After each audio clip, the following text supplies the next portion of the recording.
Today I'm going to be talking about training split because in one of my earlier videos I talked about progressive overload and how that's important for you to progress in the gym and get stronger and ultimately build more muscle to enhance your body composition. But there is a second part to that equation, which is also how often are you actually going to be training those muscle groups? And that is when we look into training splits and how we can try and maximize the time that you do spend in the gym so that you get the best results possible with the time. And there are 3 questions that you need to ask yourself before establishing a training split. Number 1 is, what is the goal? What do you want out of your training? Ultimately, that's going to dictate your exercise selection and your training frequency, or whether you need to commit to more training or whether less training is fine. And frequency then, that really is, that is your commitment. How many days per week can you commit to training? And then after knowing how many days you can commit to, okay, how do we maximize the frequency on each muscle group so that you get the best results possible? But then we're looking at question number 3 there, which is what can you actually realistically recover from? Because ultimately you might be saying, I can train at any time of the day, any time of the week, I can go twice per day, but ultimately your training and your ability to grow muscle will heavily be dictated on how good your recovery is. So those are the 3 questions that we really need to ask before we actually set someone up with a training split. I'm going to be talking you through 3, 4, and 5 days per week training splits, because that would be probably the most common ones for people to be committing to. And just know that there are endless of possibilities to be setting a training split up. So I will only be giving you systems and strategies that I've used myself or with my own clients throughout the years, which I think work really well. So let's just start with the 3 times per weeker. I would first of all just say, if you have goals to build muscle and to enhance your body composition, then anything less than that would be counterproductive.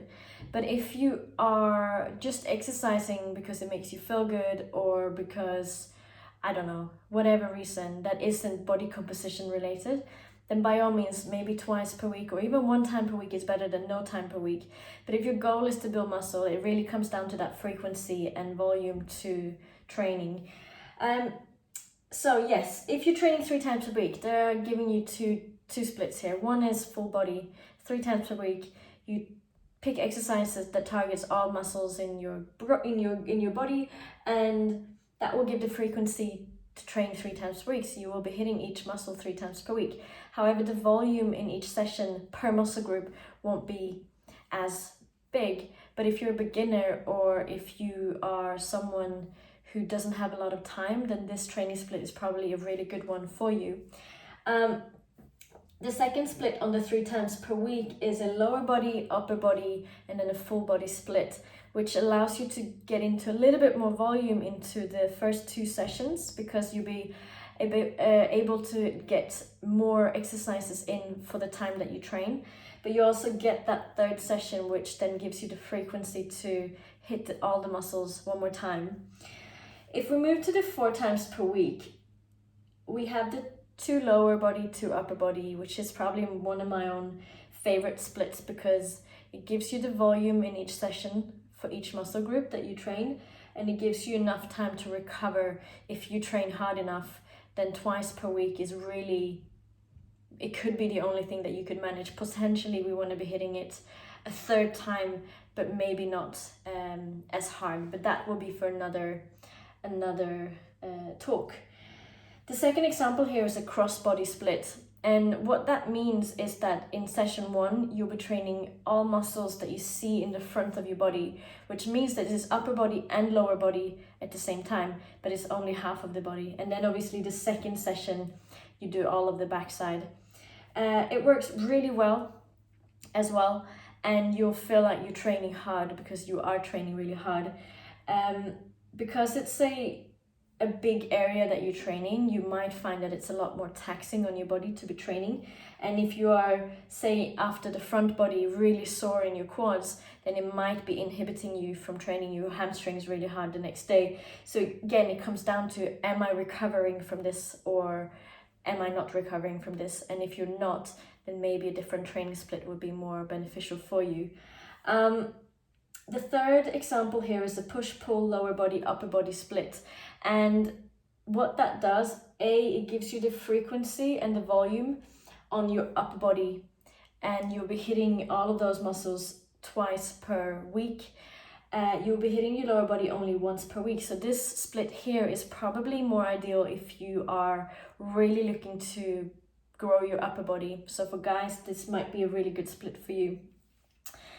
And then we have the 5 times per week here. And the first example is a lower body, upper body, and then targeted area. And this again is probably my favorite split for someone, myself included, if I train 5 times per week, because I get to do some really good focused work on my lower body and then on my upper body. But then I add that third session, which is a targeted session. And if you're a guy, maybe that will be enhancing your biceps or working on your shoulders. For girls, it might be adding a little bit more volume to the glutes, because ultimately volume is what causes progressive overload if you can recover from it. So yeah, another really good split for 5 days per week or more is to do a push-pull legs, which is a rotation between 3 different workouts. And you'll be doing an upper body push, then an upper body pull, and then you do a lower body on the third session. And then you just keep rotating them on however many days you're going to be working. I wouldn't suggest to do a push-pull legs only on a 4-day split, because the time between hitting those sessions or hitting the same muscle group is going to be a bit lower. But if you're training 5 or 6 days per week, then this could be potentially something that you would see a lot of results in, because you're able to hit the same muscle groups quite frequently. But again, you need to be able to recover. So if you're not recovering, then you're not being efficient. The very last example here that I've given is a lower body, upper body, then 2 cross bodies, so the front body, back body sessions, and then you have a targeted area in the end. And again, it works really well for both frequency and volume, and you get to target the area that you want to be targeting more of. So it works really well. I just go back to it again, like all of this is really good as long as you can recover from it. Obviously training more days per week, given that you can recover, it's going to give you more results, because your frequency and your progressive overload is going to happen at a more rapid interval, versus if you're only training 3 times per week, the volume is going to be lower. So when you start looking at your training split, you need to first get really clear with the goal, the frequency, meaning the days that you can commit to, how many days, and then recovery. And just the last point for frequency, depending on the days per week that you can be training, then these will be more beneficial or less beneficial. Say for a 3 times per week, if you say I can only train Monday, Tuesday, Friday, then maybe doing the second session here, the second split would be better than to do the first one. Because if you are training on Monday and you're training really hard, given that you train really hard every session, you might not recover to train hard on the Tuesday. So this is where maybe splitting the upper body and the lower body up and then hitting it hard as a full body will be really, really beneficial. And yeah, I think this is it for training splits. There's obviously a lot more to cover when it comes to exercise selection and all of these things, which I'll be covering in another video. But I hope that this helps, and whenever the gyms are opening again, enjoy. And let me know if you need help, want help, or have any other questions.